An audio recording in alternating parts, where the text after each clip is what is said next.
आप देखिए, आज हम लोग जेट स्ट्रीम के बारे में पूरा एनालिसिस करेंगे। जेट स्ट्रीम क्या है? तो जेट स्ट्रीम देखिए, अपर एटमॉस्फेयर में चलने वाली हवा है।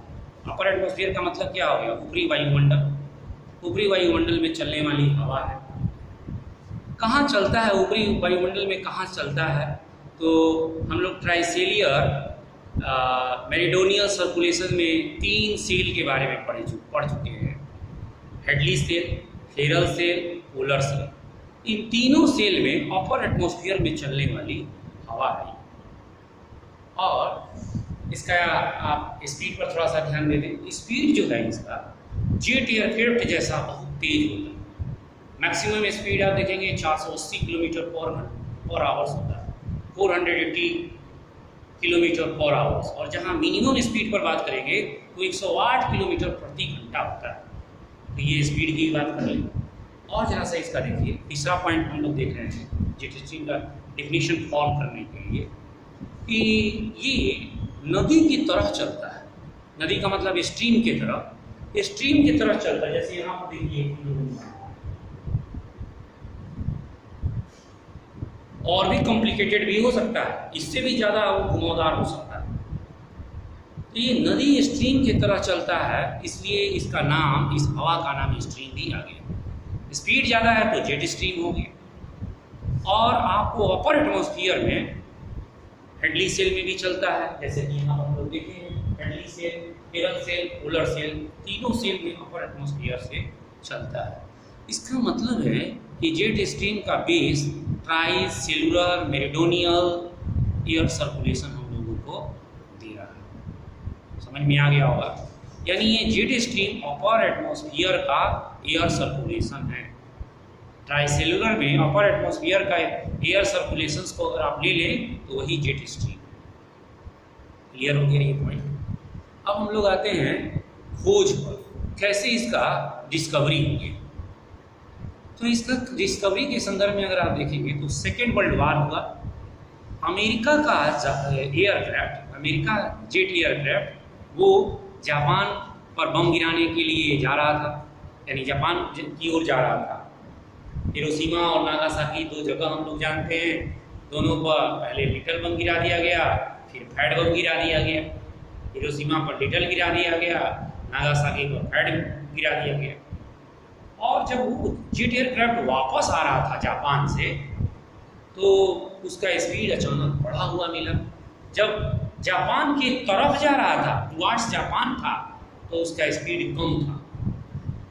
तो ये कम और ज़्यादा जो जेट एयरक्राफ्ट का स्पीड हो रहा था, इसका मूल वजह क्या है? तो इसका मूल वजह अपर एटमॉस्फेयर का हवा। जब हवा के अगेंस्ट में वो जा रहा था, जैसे अमेरिका से जापान की तरफ आ रहा था, तो उसका प्लेन का स्पीड क्या हुआ? कम था। लेकिन जब जापान से बम गिरा के आ रहा था तो उसका स्पीड बढ़ गया।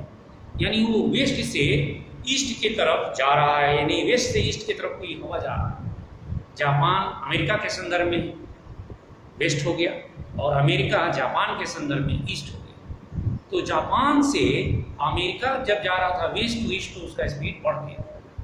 और वहीं ईस्ट से वेस्ट आ रहा था, हवा के अगेंस्ट में काम कर रहा था, तो स्पीड कम हो गया। तो हम लोग को ये पता चल गया कि अपर एटमॉस्फेयर में जो इसका डिस्कवरी हुआ था वो अमेरिकन जेट एयरक्राफ्ट्स ने खोजा। जो बम्बार्डमेंट करने के लिए आए थे जापान में, उसी दौरान ये जेट स्ट्रीम का पता चल गया। इसका मतलब है कि जेट स्ट्रीम का खोज 1945 के आसपास ही हो गया। 1945 में सेकेंड वर्ल्ड वार का जापान वाला बम गिराया गया था, 6 अगस्त और 9 अगस्त 1945। तो ये हम लोग सब कॉन्सेप्ट जानते हैं।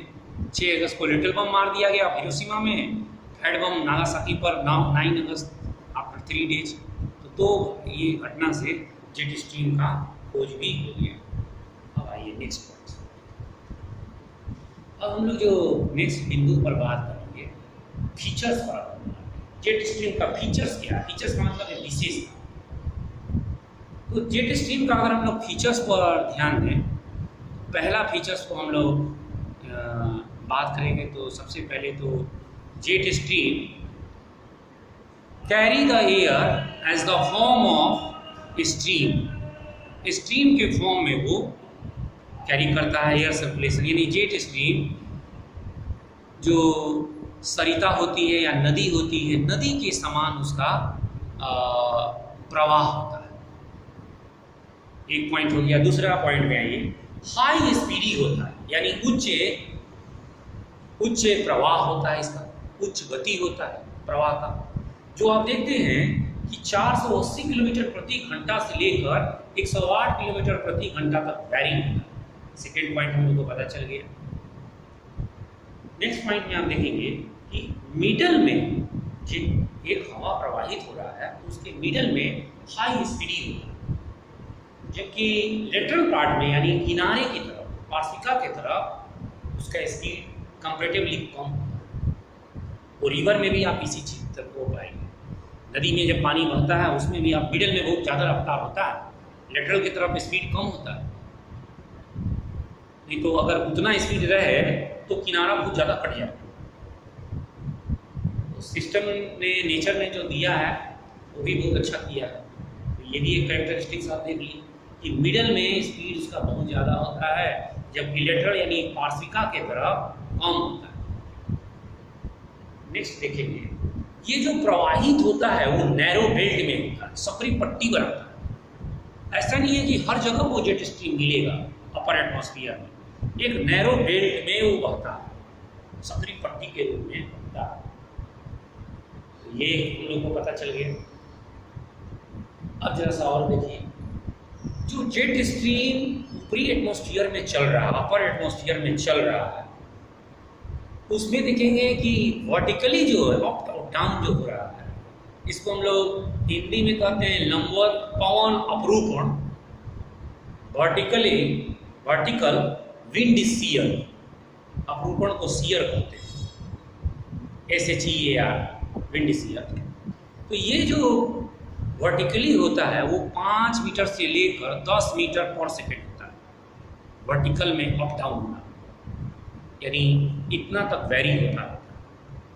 5 मीटर का मतलब 18 किलोमीटर प्रति घंटा, 10 मीटर का मतलब 36 किलोमीटर प्रति घंटा से वर्टिकली होता है।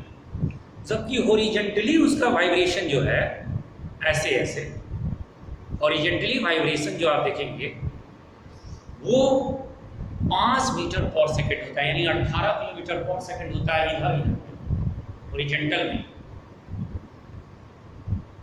तो ये आप उसका स्पीड देख लीजिए, जबकि उसका जो स्पीड कैरी करने का है, आगे बढ़ने का है, वो हम लोगों ने बात किया है। तो 480 किलोमीटर प्रति घंटा मिड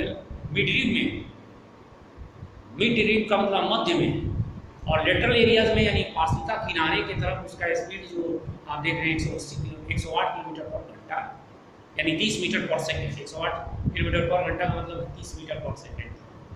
तो ये स्पीड का भी फीचर्स हम लोग बात कर लिए, वर्टिकल विंड शियर का बात कर लिए, हॉरिजॉन्टल विंड शियर का भी बात कर लिए हम लोग। ये सारे फीचर्स बात कर लिए। अब हम लोग बात करेंगे समर में इसका क्या फीचर्स है। समर में आप देखेंगे कि जो जेट स्ट्रीम का प्रवाह होता है वो नैरो हो जाता है, संकुचित हो जाता है, कॉन्ट्रैक्ट हो जाता है। यहाँ कॉन्ट्रैक्ट सबसे अच्छा वर्ड है कि in the summer season jet stream contracted in the meridional forms. देशांतरीय रूप से जेट स्ट्रीम संकुचित हो जाता है। गर्मी में क्यों संकुचित हो जाएगा? क्योंकि आप देखेंगे यहाँ 0 डिग्री से जो हवा उतरेगी यहाँ न उतर कर इधर जाकर उतरेगी, और इधर से जो हवा फ्रंट बनाएगी वो यही उतर जाएगी, इधर नहीं जाएगी। कुछ एरिया ऐसा खाली हो गया। ये जो है ऊपर में भले पर है, धरातल की तरफ नहीं आएगा।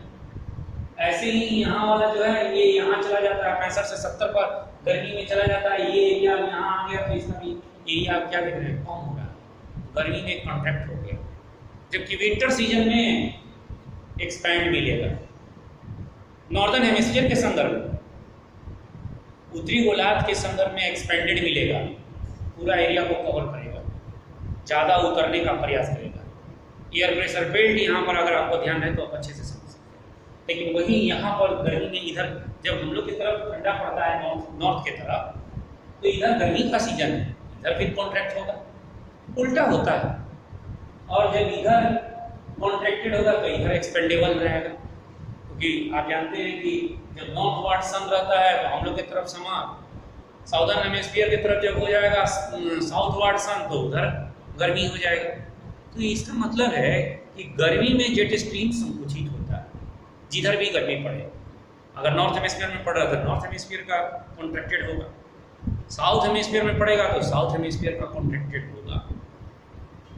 ये आपको सारे फीचर्स अब आपको पता चलेगा जेट स्ट्रीम। ऐसे ही देखिए, आप अपना अनुभव लिखिएगा तभी आपका बेस्ट आंसर रहेगा। किताब में क्या दिया है उससे सीखने, किताब सीखने के लिए, किताब से सीख के फिर अपना बनाइए कि हम क्या एक्सप्लेन कर पा रहे हैं।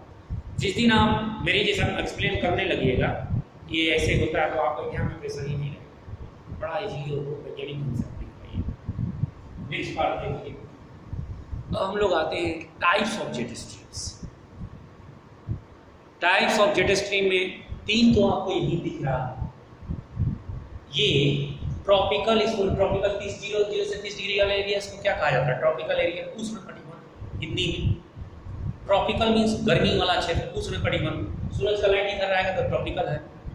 ट्रॉपिकल वेस्टर्ली जेट स्ट्रीम इस एरियाज में मूव करता है अपर एटमॉस्फेयर में। यहाँ पर आप देखेंगे polar frontal jet stream move करता है, फ्रंट बनाता है। क्यों बनेगा उसको भी थोड़ा हम बताएंगे। इसमें पोलर नाइट जेट स्ट्रीम होता है। 3 जेट स्ट्रीम तो ग्लोबल है, ऐसे ही परीक्षा में भी लिखना कि there are 3 jet stream which known as the global jet stream. वैश्विक स्तर का जेट स्ट्रीम हमेशा आपको ग्लोब पर दिखाई पड़ेगा, भले थोड़ा सा कॉन्ट्रैक्ट रहे लेकिन दिखाई पड़ेगा। वन जेट स्ट्रीम जो है ईस्टर्ली जेट स्ट्रीम, जो इंडियन सब कॉन्टिनेंट पर, अफ्रीका कॉन्टिनेंट पर राइज होता है गर्मी के दिनों में, वो लोकल है, वो हमेशा नहीं होता। ऐसे ही एक आपको और जगह दिक्कत होगा जो हम लोग एल नीनो और ला नीना का कॉन्सेप्ट में पढ़ेंगे, वो है पैसिफिक ओशन। वो आप देखेंगे पेरू के तट के पास और ऑस्ट्रेलिया के सेक्शन में देखेंगे एक जगह का नाम है ताहिती। ये 2 जगह को आपको याद रखना है, एक पेरू का कोस्टल एरिया, एक ऑस्ट्रेलिया के पास ताहिती आइलैंड। यहाँ पर उच्च दाब और निम्न दाब साल में 2 बार बदल जाते हैं। जरूरी नहीं कि हर साल बदलेगा, कभी कभी क्या होता है, नॉर्मल कंडीशन में क्या होता है ये थोड़ा सा देख लें। नॉर्मल में क्या होता है, नॉर्मल में इसका थोड़ा सा और आपको एल नीनो में कॉन्सेप्ट राइज करेंगे अच्छा से, वहाँ पर अलग से समझाएंगे तो आपको और अच्छा समझ में आएगा। पेरू कोस्टल एरियाज के पास जमीन, समुद्र के नीचे से ठंडा पानी ऊपर आ जाता है,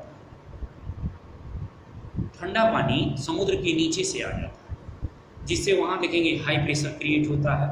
जबकि ऑस्ट्रेलिया के ताहिती के पास देखेंगे वहाँ पर आप देखेंगे कि वहाँ लो प्रेशर होता है, जिससे कि सरफेस पर, सी सरफेस पर, यहाँ सी सरफेस है, सी सरफेस पर देखेंगे पेरू से लेकर ऑस्ट्रेलिया की तरफ हवा प्रवाहित होता है, समुद्री धारा प्रवाहित होता है।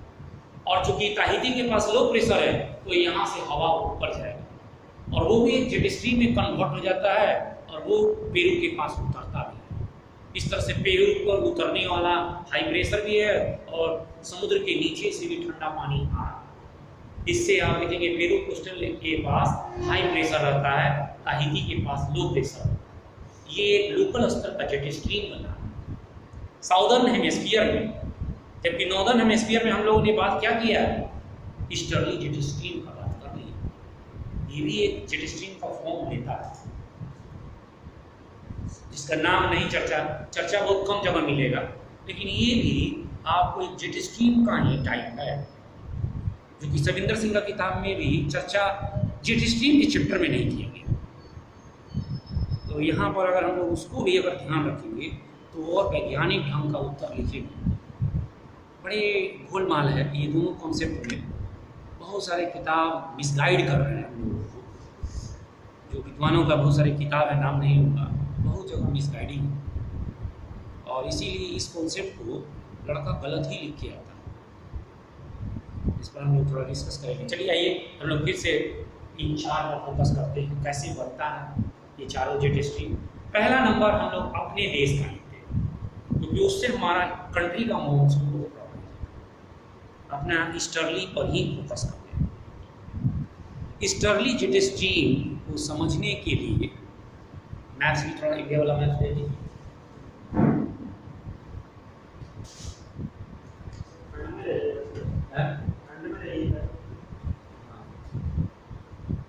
देखिए हम लोग ईस्टर्ली जेट स्ट्रीम को समझने के लिए अपना इंडिया का मैप्स ही ले लेते हैं। इधर देखिए तिब्बत का प्लेट्यू आपको दिख रहा है। तिब्बत के प्लेट्यू हीट हो जाता है गर्मी के दिनों में, और हीट होकर यहाँ से एनर्जी का अवार्ड देते हैं। ऐसे ही यहाँ का थार डेजर्ट, ये पाकिस्तान का और इंडिया का आप देख रहे हैं, यहाँ से हीट होकर रेज ऊपर चली जाती है, टेरेस्ट्रियल रेडिएशन ऊपर चली जाती है। इंडियन सब कॉन्टिनेंट भी क्या होता है, हीट होकर, खासकर नॉर्दर्न हेमिस्फीयर में आप देखेंगे बहुत हीटिंग होता है, और हीटिंग होकर यहाँ से भी एनर्जी ऊपर चली जाती है।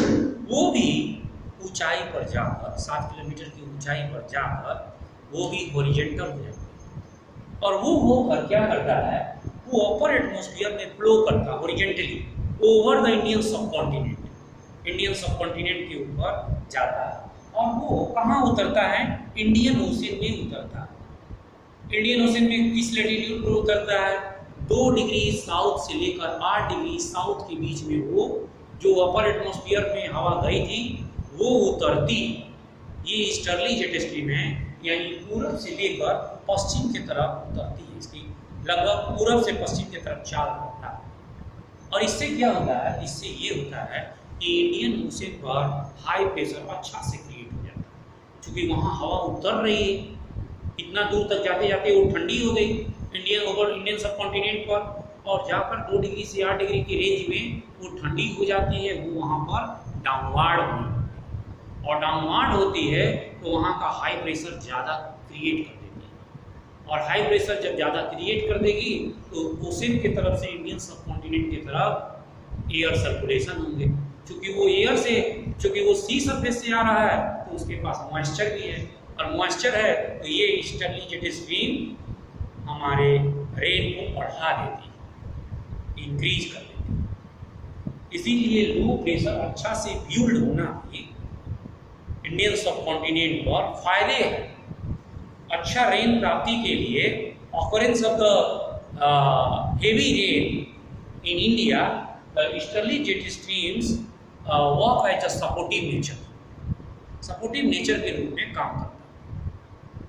तो ये देखिए, ये इंडियन सब कॉन्टिनेंट का है, और ये सिर्फ only induce in the summer seasons, winter में नहीं होगा। विंटर में जानते हैं खुद ही हम लोग internal part of the continent है, हम लोग का एरिया, हम लोग कोई ओशन के पास लगे नहीं है कि हमारा कंट्री का ये तिब्बत का पठार कोई ओशन के पास है, तो हम लोग इंटीरियर में हम लोग का विंटर सेवरी कोल्ड होता है, यानी ज़्यादा ठंडा होता है। सेवरी कोल्ड का मतलब है ज़्यादा ठंडा, और जब ज़्यादा ठंडा पड़ेगा तो हवा ऊपर ही नहीं जाएगा।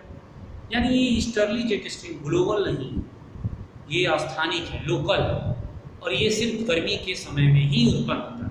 जब ईरान में 3 जेट स्ट्रीम, हेडली, टेरल और पोलर का जो जेट स्ट्रीम है, ऊपरी एटमॉस्फेयर में जो हवा चल रही है वो ग्लोबल है, वो विंटर में भी रहता है और समर में भी रहता है, वो वैश्विक स्तर का है। और वो तो इन तीनों वेस्टर्ली है, वेस्ट से ईस्ट की तरफ चलता है, जबकि यह ईस्टर्ली यानी ईस्ट से वेस्ट की तरफ चलता है। क्लियर हो गया होगा? अब थोड़ा सा इसका देख लीजिए। वेस्टर्ली जेट स्ट्रीम क्या होता है, 0 डिग्री के पास हवा गर्म हुआ, अपर एटमॉस्फेयर में गया, और वो दोनों तरफ, एक इस दिशा में भी और एक इस दिशा में भी प्रवाहित हो गई, दोनों बहुत दिशा में जाएगा। गर्मी में हमारे ऊपर नहीं उतर पाता है, क्यों? क्योंकि हम लोग खुद ही इंडिया सब कॉन्टिनेंट बहुत हीटेड है, तो हमारे यहाँ उतर नहीं पाएगा। ऐसे में वेस्टर्ली जेट स्ट्रीम क्या हो जाता है, टुवार्ड्स पोल चला जाता है, यानी आगे उतरता है, पोल के तरफ उतरता है। पोल के तरफ करने का नहीं कि पोल पर जाकर उतरेगा, वो जाकर उच्च अक्षांशों में उतरेगा। उच्च अक्षांश का मतलब वो हो सकता है 40 डिग्री के आसपास उतरे, 35 डिग्री से ऊपर उतरेगा, ये मतलब है। लेकिन विंटर में आप देखेंगे जाड़े के समय में वो इंडियन सब कॉन्टिनेंट पर उतरता है। विंटर में आप देखेंगे 25 से 30 डिग्री के पास ही उतर जाता है वेस्टर्ली जेट स्ट्रीम जो ऊपर एटमॉस्फेयर में चल रहा है। इटावा भी आपका उसी में 27 डिग्री में, यानी हम लोग के इटावा में westerly jet stream winter season में उतरती है और वो वेस्टर्ली जेट स्ट्रीम ठंडा लाने का कॉज है। क्योंकि ठंडी ठंडी हवा उतर रही है ऊपरी एटमॉस्फेयर से, तो आपके यहाँ ठंडा भी बढ़ेगा। दूसरा ठंडा लाने का आप जानते हैं सन भी है, सन साउथवार्ड हो गया, दक्षिणायन के चलते वो साउदर्न हेमिस्फीयर में चमक रहा, ये आपको समझ में आ गया। और न केवल ये नॉर्दर्न हेमिस्फीयर में खिंच सकता है बल्कि यह साउदर्न हेमिस्फीयर में भी खिंच सकता है। क्यों खिसकेगा? तब खिसकेगा जब आपको, तो हमने आपको एक डाइपोल भी बता दिया, एक आपको मैंने पेरू के पास डाइपोल बताया है और एक ऑस्ट्रेलिया के ताहिती के पास, 2 डाइपोल है, वहाँ से एनर्जी फ्लो होता है। उसको मैं एल नीनो के कॉन्सेप्ट में बिल्कुल क्लियर कर दूँ। अगर इन दोनों को आप ताहिती को और पेरू को नहीं जानते हैं तो कभी भी एल नीनो को ना अच्छा से समझ सकते हैं और ना लानीना का ही समझ सकते हैं। तो इस तरह से आप देखेंगे पोलर फ्रंटल जेट स्ट्रीम पर भी हम आ जाते हैं। ये कैसे उत्पन्न हो गया? पोलर फ्रंटल जेट स्ट्रीम का उत्पन्न होने का मूल कारण वेस्टर्ली विंड है। 30 डिग्री से 35 डिग्री से ऊपर वेस्टर्ली सरफेस विंड्स चलती है, सागर से आती है ज़्यादातर वो वेस्टर्ली सरफेस विंड चलती है और पोलर सरफेस विंड के साथ ओवरलैप होती है। वेस्टर्ली ओशन से आती है, वो गर्म रहती है जाड़े में, समुद्र से जो भी हवाएं आ रही हैं वो जाड़े विंटर सीजन में गर्म रहती है, मॉइस्चर भी रहेगा क्योंकि समुद्र से आ रहा है। जबकि पोल से आने वाली हवा क्या होगी? ठंडी भी होगी, ड्राई भी होगा, मॉइस्चर नहीं होगा क्योंकि वो लैंडफॉर्म से आ रहा है। तो ये जब दोनों हवाएं मिलती हैं फ्रंट बनाती हैं, और चाहे वो ठंडा वाला मजबूत हो फ्रंट, कोल्ड फ्रंट मजबूत हो या warm front, any how warm front को ही ऊपर जाना है। और जब गर्म हवा ऊपर जाती है तो वो क्या जेट स्ट्रीम में ऊपर जाकर कन्वर्ट हो जाएगी। वही नियम फॉलो करेगा 7 किलोमीटर से अप वाला। तो ये भी आपका concept warm frontal jet stream से पता चल गया कि polar frontal jet stream 30 degree से 60 डिग्री के बीच में वेरी करता रहता है। ये भी आपका दूसरा भी हो गया, इसका भी दिशा वेस्ट रहता है। अब आइए easterly jet polar jet stream, इसको नॉर्दर्न हेमिस्फीयर के संदर्भ में पोलर नाइट जेट स्ट्रीम भी कहते हैं। विंटर सीजन में चूंकि बहुत ज़्यादा स्टेबल होता है, जेट स्ट्रीम हमेशा विंटर में ज़्यादा स्टेबल है, विंटर में ज़्यादा एक्सपेंडेबल है, विस्तृत भी। तो ये आपको यहाँ से आपको 60 डिग्री से 65 डिग्री के पास जो हवा ऊपर गया है वो उधर भी जाएगा, चूँकि ध्रुव की तरफ भी जाएगा। ध्रुव के अपर एटमॉस्फेयर में लो प्रेशर है, अपर एटमॉस्फेयर में, तो आपका हवा जो इधर जा रहा है वहाँ से आप क्या देखेंगे, वहाँ पर पोलर नाइट जेट स्ट्रीम आता है। इस तरह से आपके 3 जेट स्ट्रीम हो, एक आपका easterly jet stream, 4 jet stream का टाइप्स खत्म।